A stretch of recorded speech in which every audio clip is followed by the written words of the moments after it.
વૃક્ષ એટલા માટે વાવું છું કારણ કે વૃક્ષ વાવવાથી આપણું પર્યાવરણ બચાવી શકે છે. વૃક્ષ વાવવાથી બિનટકાઉપણાને પણ બચાવી શકે છે. જેમ કે અનેક ભારે વૃષ્ટિઓનો સામનો પણ કરવો પડી શકે છે, જેમ કે આબોહવા, વન પરિવર્તન અને અતિવૃષ્ટિ વિનાશનો પણ સામનો કરવો પડે છે. વૃક્ષ વાવવાથી આપણું પર્યાવરણ સતત બદલાઈ ચૂક્યું છે, જેનો આજે મંત્રમુગ્ધ બદલાઈ પણ ચૂક્યો છે. અને વૃક્ષો વાવવાથી આપણું પર્યાવરણ સતત સુરક્ષિત રહી શકે છે. વૃક્ષો વાવો, સમૃદ્ધિ લાવો, અથવા વૃક્ષો વાવો જે પર્યાવરણ બચાવો. વૃક્ષો વાવો, સમૃદ્ધિ લાવો, અથવા વૃક્ષો વાવો, બિનટકાઉપણાને જેવી પરિસ્થિતિઓનો સામનો આજે પણ બદલાઈ ચૂક્યો છે. માટે વૃક્ષ વાવવું ખૂબ જ જરૂરી બની શકે છે. વૃક્ષો વાવવાથી જમીનની ફળદ્રુપતા વધારી શકાય છે અને જમીનની ફળદ્રુપતા પણ ઘટાડવામાં પણ અજૈવિક ખાતરો ઉમેરીને ઘટાડી પણ શકાય છે. તેમજ વૃક્ષ વાવવાથી જમીનને લંગરવામાં આવે છે. તેમજ કાર્બન ડાયોક્સાઇડ વાયુ, ઓક્સિજન વાયુ અને એનિમિયા, સલ્ફર ડાયોક્સાઇડ વાયુ જેવા પ્રદૂષણ દ્વારા હવામાંથી રજકણોને બહાર લાવવામાં મદદ કરે છે. તેમજ ઓક્સિજન વાયુ અને નાઇટ્રોજન વાયુ દ્વારા નુકસાન થતું અટકાવી શકાય છે. તેમજ સલ્ફર ડાયોક્સાઇડ વાયુ, ઓક્સિજન વાયુ અને અજૈવિક વાયુઓ દ્વારા પર્યાવરણનો વિનાશ થતો અટકાવી શકાય છે. જેમ કે આજે આપણે જોઈ ચૂક્યા છે કે આપણા ધાર્મિક ગ્રંથોમાં પણ લખ્યું છે, વડ, પીપળો, આંબો અને તુલસી વગેરેની પૂજા કરવામાં આવે છે. તેનું આજે પણ માનવ જીવન માટે પણ ઓછું નથી. તેમજ વૃક્ષો વાવ્યા વગર અનેક દેશની પ્રજાતિઓ ટકી શકશે નહીં અને તેને નુકસાનકારક પહોંચી શકે છે.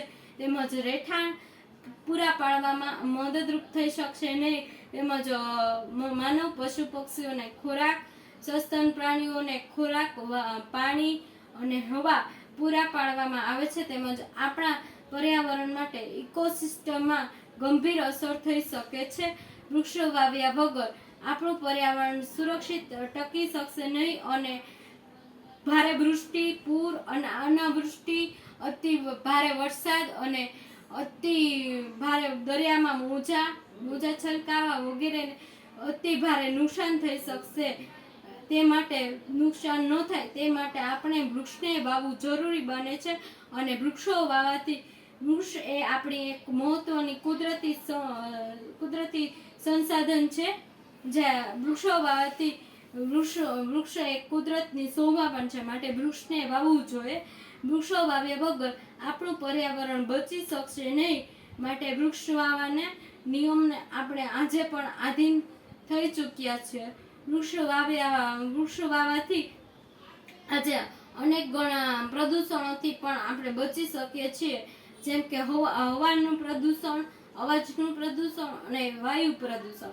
અવાજનું પ્રદૂષણને પણ વૃક્ષારોપણ કરવાથી અવાજનું પ્રદૂષણ બચાવી શકાય છે. અને તેમજ બાષ્પોત્સર્જનની પ્રક્રિયા દ્વારા અનેક ગણી ભૂમિકાઓમાંથી પણ બચાવી શકાય છે. તેમજ હવા અને ધૂળના પ્રદૂષણ દ્વારા હવાના અનેક ગણ રજકણને બમણા પ્રકારમાં નુકસાન કરતા અટકાવી શકાય છે. તેમજ ઓક્સિજન વાયુ, કાર્બન ડાયોક્સાઇડ વાયુ અને નાઇટ્રોજન વાયુમાંથી મુક્ત કરી અને હવામાંથી ઓક્સિજન વાયુ અને પ્રકાશ સંશ્લેષણની પ્રક્રિયા દ્વારા આબોહવાના પ્રદૂષણને દૂર કરવામાં આવે છે. તેમજ અનેક ગણા પશુ પક્ષીઓ એટલે કે ચકલી, પોપટ અને કોયલ જેવા પશુ પક્ષીઓને પણ ખોરાક પૂરું પાડવામાં આવે છે. તેમના માટે વાયુ પ્રદૂષણ જળવાઈ રહે તેમના માટે પણ રહેઠાણ પૂરા પાડવામાં આવે છે. જે આજે આપણા પર્યાવરણ માટે ખૂબ જ મહત્વનો બદલાવ આવી ચૂક્યો છે. જે પૂર, અતિ ભારે વૃષ્ટિ, વરસાદ એટલે કે આજના સમયમાં આપણે જોઈએ છે કે ગરીબોને કેટલી ભારે વૃષ્ટિ થઈ શકે છે. અતિવૃષ્ટિ એટલે કે અનાવૃષ્ટિ. એ લોકો વરસાદના સમયમાં એ લોકો બહાર રહી શકતા નથી. એટલે એના માટે વૃક્ષ વાવવું એ અતિ આવશ્યક બની શકે છે. જો મારા વિચાર પ્રમાણે કહું તો વૃક્ષ વાવવું એ ખૂબ જ જરૂરી બની શકે છે. વૃક્ષને ક્યારેય કાપવા જોઈએ નહીં. Thank you. ધન્યવાદ.